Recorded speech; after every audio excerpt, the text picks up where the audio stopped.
बृहस्पतिवार व्रत कथा। एक नगर में एक बड़ा व्यापारी रहता था। वह जहाजों में माल लदवाकर दूसरे देशों में भेजा करता था। वह जिस प्रकार अधिक धन कमाता था, उसी प्रकार जी खोलकर दान भी करता था। परंतु उसकी पत्नी अत्यंत कंजूस थी। वह किसी को एक दमड़ी भी नहीं देने देती थी। एक बार सेठ जब दूसरे देश व्यापार करने गया, तो पीछे से बृहस्पति देव ने साधु वेश में उसकी पत्नी से भिक्षा मांगी। व्यापारी की पत्नी बृहस्पति देव से बोली, हे साधु महाराज, मैं इस दान और पुण्य से तंग आ गई हूँ। आप कोई ऐसा उपाय बताएं जिससे मेरा सारा धन नष्ट हो जाए और मैं आराम से रह सकूं।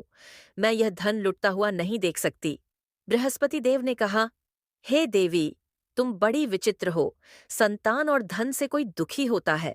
अगर अधिक धन है तो इसे शुभ कार्यों में लगाओ, कुंवारी कन्याओं का विवाह कराओ, विद्यालय और बाग बगीचों का निर्माण कराओ। ऐसे पुण्य कार्य करने से तुम्हारा लोक परलोक सार्थक हो सकता है।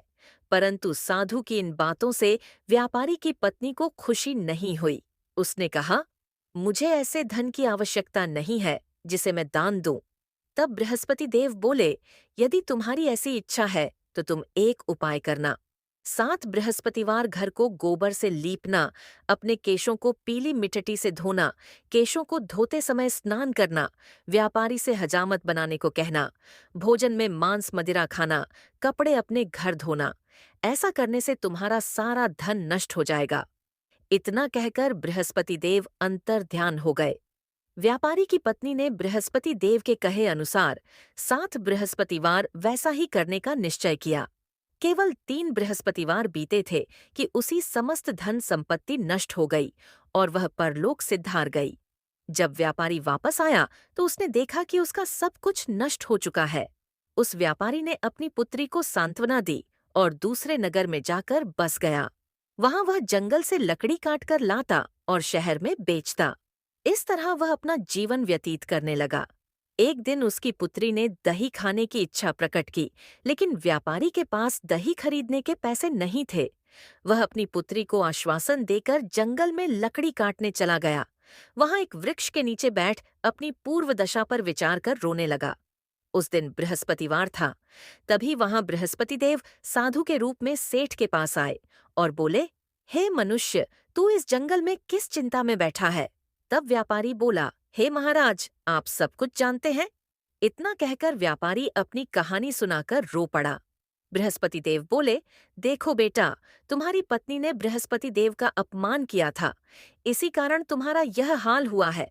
लेकिन अब तुम किसी प्रकार की चिंता मत करो।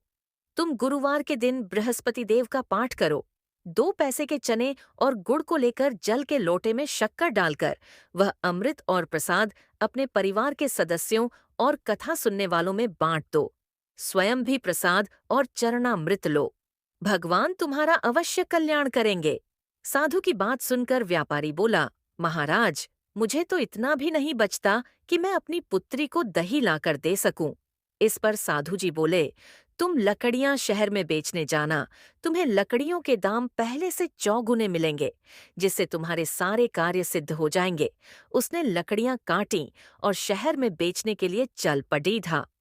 उसकी लकड़ियां अच्छे दाम में बिक गई, जिससे उसने अपनी पुत्री के लिए दही लिया और गुरुवार की कथा हेतु चना गुड़ लेकर कथा की और प्रसाद बांटकर स्वयं भी खाया। उसी दिन से उसकी सभी कठिनाइयां दूर होने लगीं, परंतु अगले बृहस्पतिवार को वह कथा करना भूल गया। अगले दिन वहां के राजा ने एक बड़े यज्ञ का आयोजन कर पूरे नगर के लोगों के लिए भोज का आयोजन किया। राजा की आज्ञा अनुसार पूरा नगर राजा के महल में भोज करने गया, लेकिन व्यापारी व उसकी पुत्री तनिक विलंब से पहुंचे। अतः उन दोनों को राजा ने महल में ले जाकर भोजन कराया। जब वे दोनों लौट कर आए, तब रानी ने देखा कि उसका खूंटी पर टंगा हार गायब है।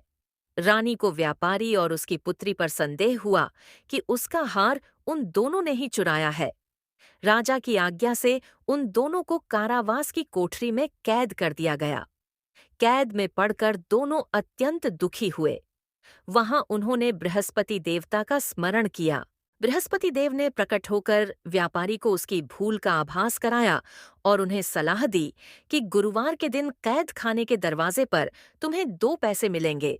उनसे तुम चने और मुनक्का मंगवाकर विधिपूर्वक बृहस्पति देवता का पूजन करना। तुम्हारे सब दुख दूर हो जाएंगे। बृहस्पतिवार को कैद खाने के द्वार पर उन्हें 2 पैसे मिले। बाहर सड़क पर एक स्त्री जा रही थी। व्यापारी ने उसे बुलाकर गुड़ और चने लाने को कहा। इस पर वह स्त्री बोली, मैं अपनी बहू के लिए गहने लेने जा रही हूँ, मेरे पास समय नहीं है। इतना कहकर वह चली गई। थोड़ी देर बाद वहां से एक और स्त्री निकली। व्यापारी ने उसे बुलाकर कहा कि हे बहन, मुझे बृहस्पतिवार की कथा करनी है। तुम मुझे 2 पैसे का गुड़ चना ला दो। बृहस्पति देव का नाम सुनकर वह स्त्री बोली, भाई, मैं तुम्हें अभी गुड़ चना लाकर देती हूँ। मेरा इकलौता पुत्र मर गया है। मैं उसके लिए कफन लेने जा रही थी, लेकिन मैं पहले तुम्हारा काम करूंगी।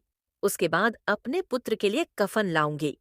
वह स्त्री बाजार से व्यापारी के लिए गुड़ चना ले आई और स्वयं भी बृहस्पति देव की कथा सुनी। कथा के समाप्त होने पर वह स्त्री कफन लेकर अपने घर गई।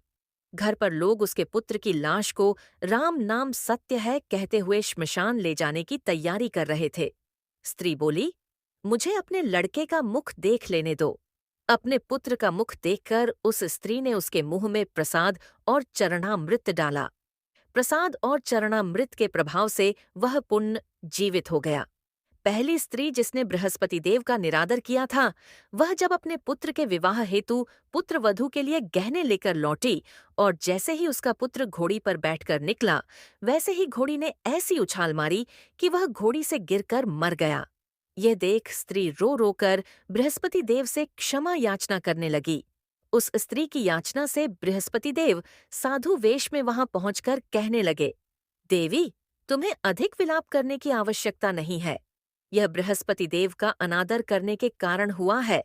तुम वापस जाकर मेरे भक्त से क्षमा मांगकर कथा सुनो, तभी तुम्हारी मनोकामना पूर्ण होगी। जेल में जाकर उस स्त्री ने व्यापारी से माफी मांगी और कथा सुनी। कथा के उपरांत वह प्रसाद और चरणामृत लेकर अपने घर वापस गई। घर आकर उसने चरणामृत अपने मृत पुत्र के मुख में डाला।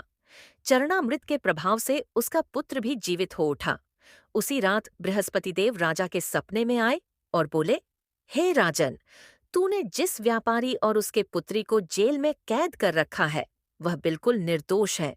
तुम्हारी रानी का हार वहीं खूंटी पर टंगा है। दिन निकला तो राजा रानी ने हार खूंटी पर लटका हुआ देखा।